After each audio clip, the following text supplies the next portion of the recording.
You're welcome back. And so, good morning, Nigeria. We're live on the network service of the Nigerian Television Authority. Our country, Nigeria, is blessed with more than 8,000 species of medicinal plants. The country also has vast arable land, good climatic conditions for harnessing the potentials of these plants for health, socio-economic, and national development. So we are having this morning to discuss issues around the medicinal plants as well as the forthcoming conference on that subject matter. Familiar face on Good Morning Nigeria. That's pharmacist Zainab Sharif, who is director and head of department traditional complementary and alternative medicine at the Federal Ministry of Health. Pharmacist Zainab, pleasure to have you again on Good Morning Nigeria. Good morning. You know I'm always at home. Thank you, viewers. Delight having you. Also, our guest this morning is Sani Zoro. Sani Zoro is a man who has many hats.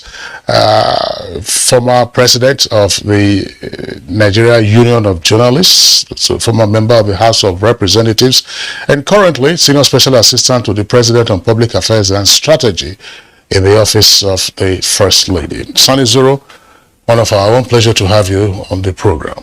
Thank you, my brother Kingsley. Good to see you. All right, so let's begin with the pharmacist Zainab, who of course is always very passionate about these issues. There is a forthcoming conference around medicinal plants. Yes. Just lead us into why this conference and what it's all about. Thank you very much. And let me start by saying you can see that the conference is, the theme of the conference is TCAM Conference, Nigerian Indigenous Medicinal Plants.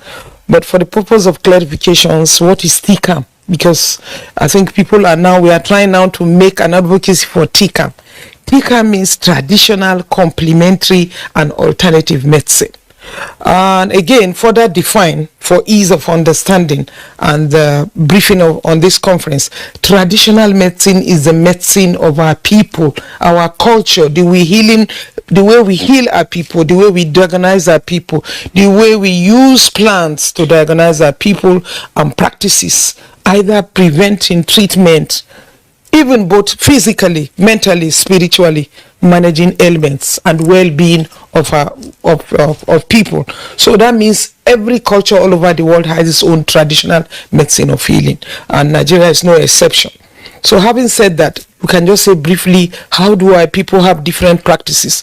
Just like you have different professions, you have traditional bone setters, you have traditional bed attendants, you have traditional spiritualists, you have traditional herb sellers, you also have traditional mental healers, just to mention a few. They are there delivering services, especially at the primary healthcare level, where we have over 80 to 90% of people accessing this basic care delivery.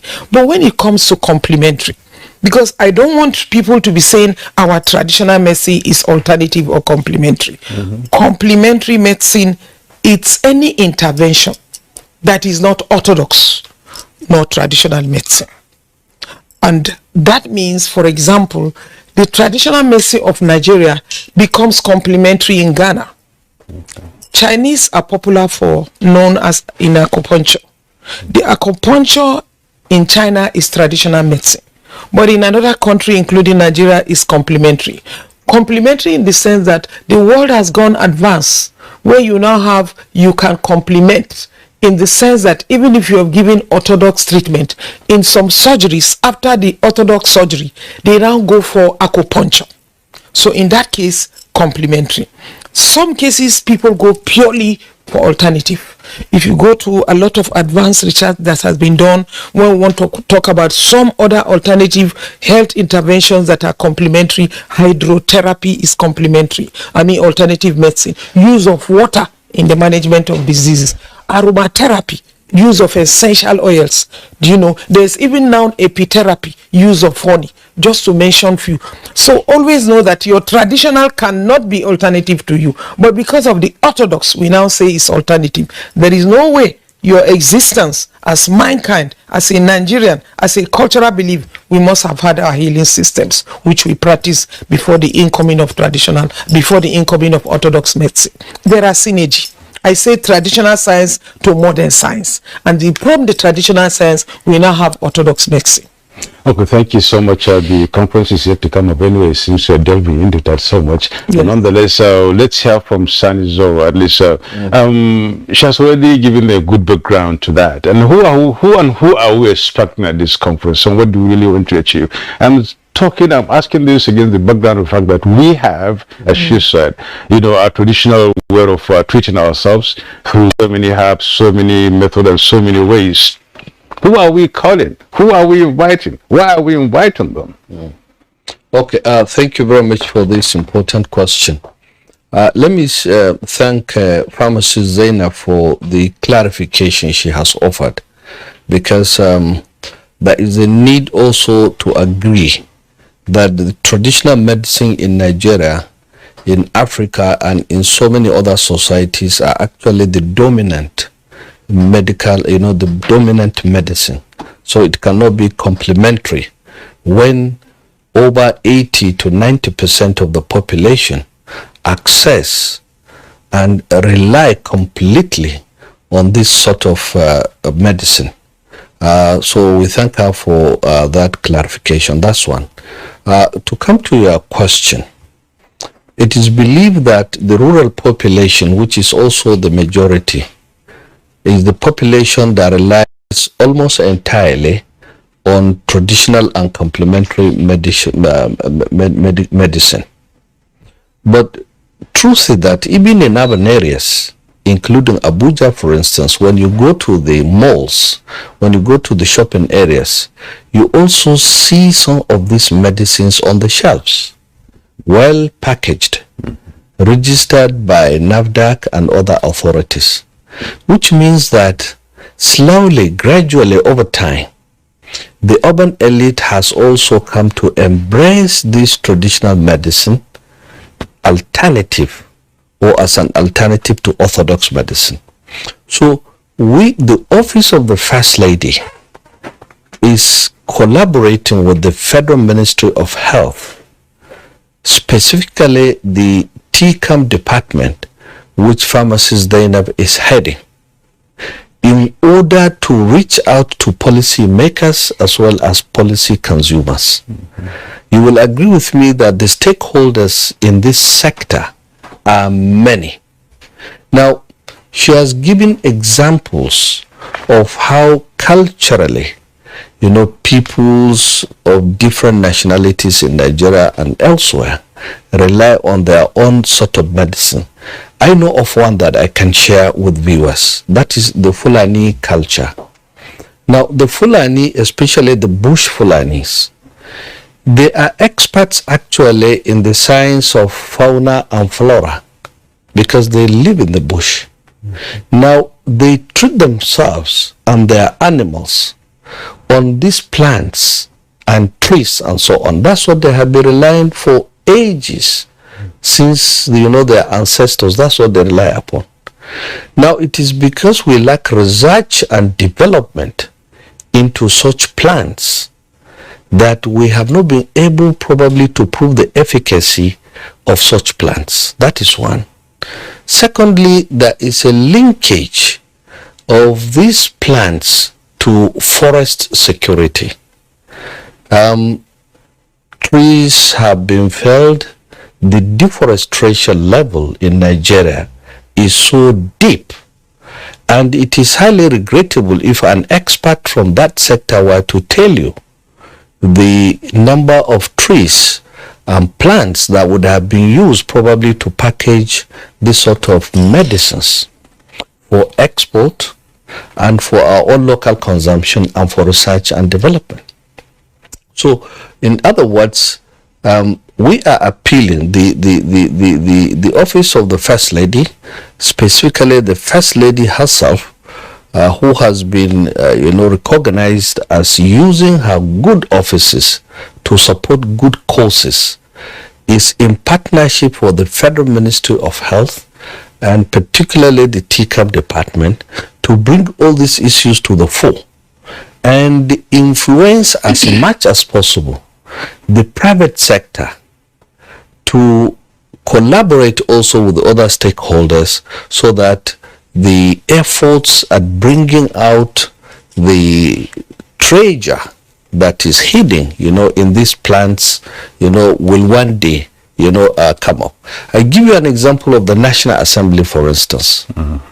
The National Assembly ought to prioritize, the law that will back the setting up of a research institute into these numerous plants and so on.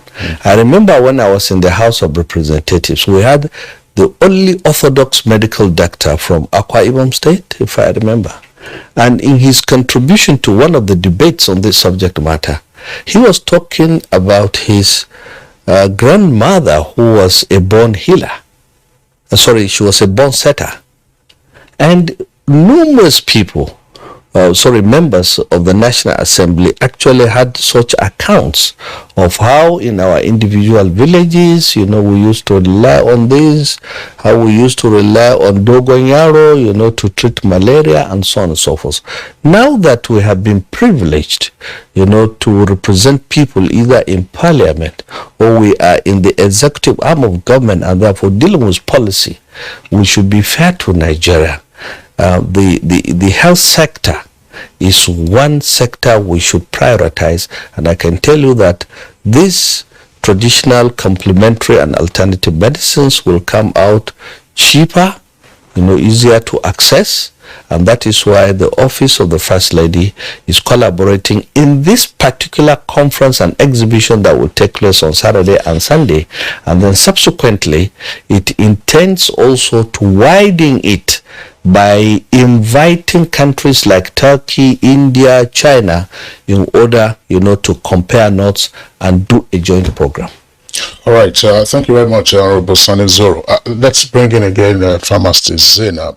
You've done a lot of work in this area. You have publications, and we've hosted you on Good Morning Nigeria, where you have also, you and the other guests have talked extensively about Nigerian indigenous medicinal plants.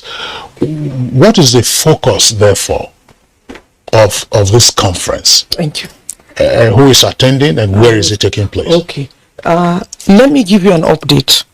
Now, it is estimated and established so far scientifically now, we have over 10,000 species of medicinal plants. 10,000? 10,000 species, of which less than 10% has been utilized. Research works have been done, they are there. Put them to the next stage is a challenge. Why the focus? I want to really thank the Office of Her Excellency, the First Lady of the Federal Republic of Nigeria, Dr. Aisha Mohammed Buhari, for taking such an uncommon bold step to see the need. We had meetings with her. I want to use the forum. We have had several meetings with her before the conference. She participated actively. I was dumbfounded. I want us to bring our plants. When I go to Turkey, the Turkey lady will show me her own. The Qatar woman is looking for plants. They keep on telling her, you have. And when she comes here, we don't want to know. So she said she must take these bold steps. She participated actively to ensure that this conference, with the theme, we said the indigenous plants from every part of this country, and we have experts drawn from various fields to discuss about that. The experts in the research institute, Professor McDonald Idu, he is even delivering the keynote address. We have even producers of herbal products. I'm sure you know the popular guy, Robert Ruzu, because they are producers, they have challenges. We have the TMPs, we call them the traditional medicine practitioners. In their own way, they are participating in this conference to say what they do. And we went further to say, not only speaking and talking, it's going to be a panel of discussants. We have over 14 topics to touch on in the area of conservation, just like he mentioned. Most of our plants are going extinct. When you go to India, they know the number of the neem trees they have. They put the number on each neem tree. What do we do to our neem trees here? They know the number of plants that are going extinct. They call them rare signer, in the sense that these are plants that we should protect because of their special value. They know how they conserve. So we are even looking at the areas of conservation and preservation.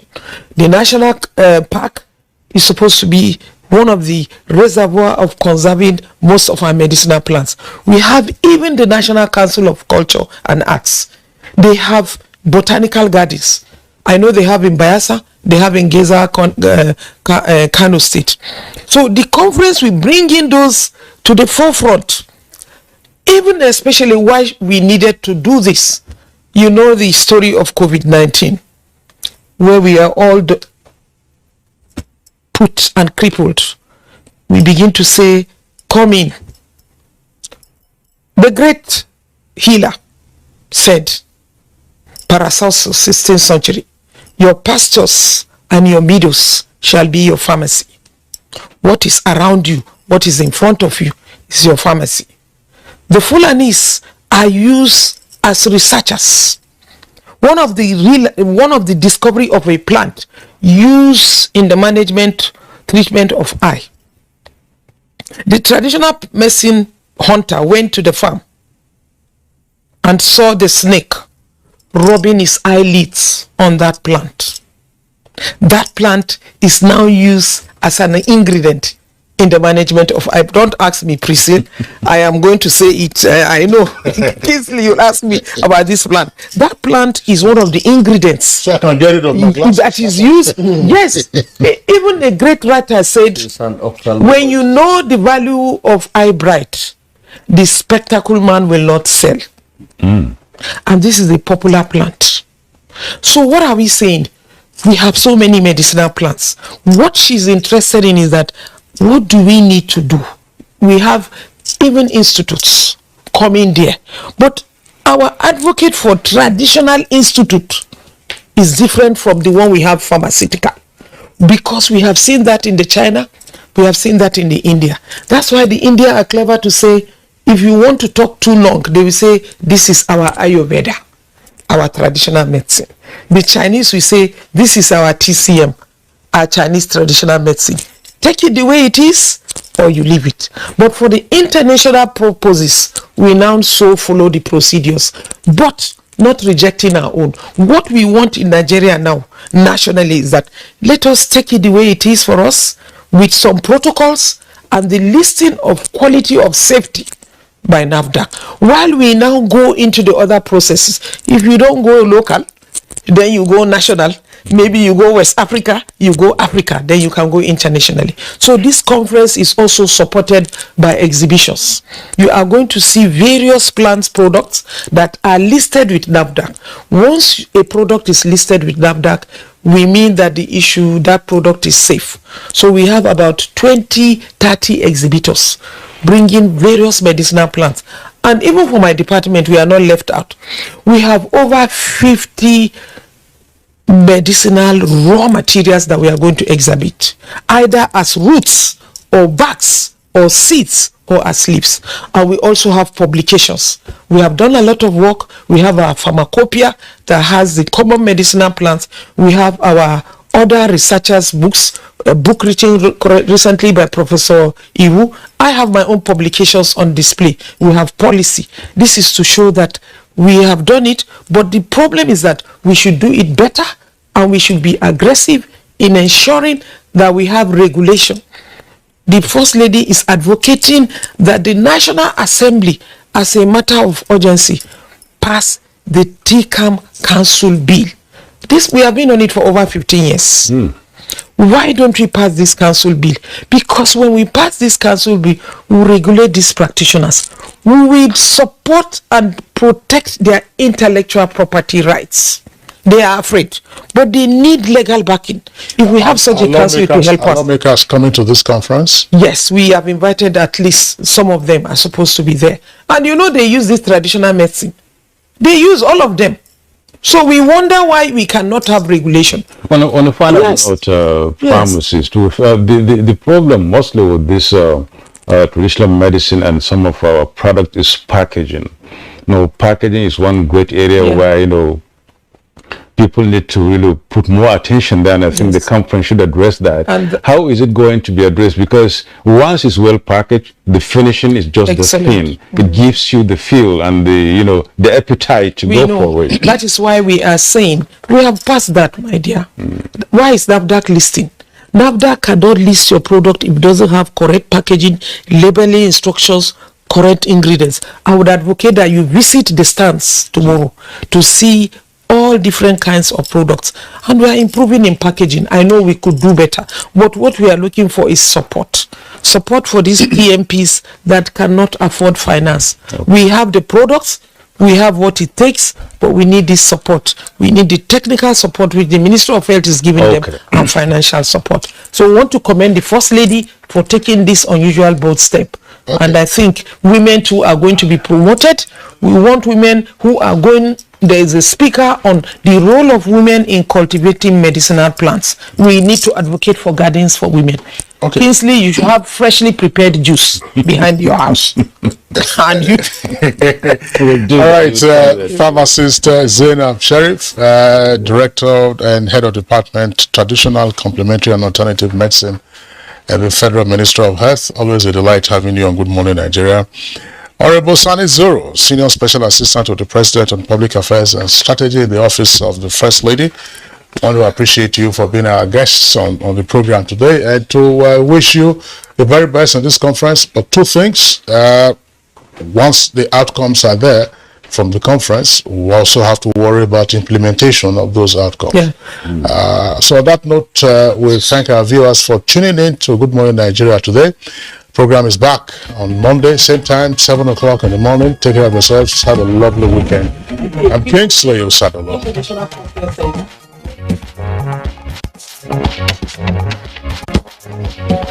All right, thank you very much. At least you've had it.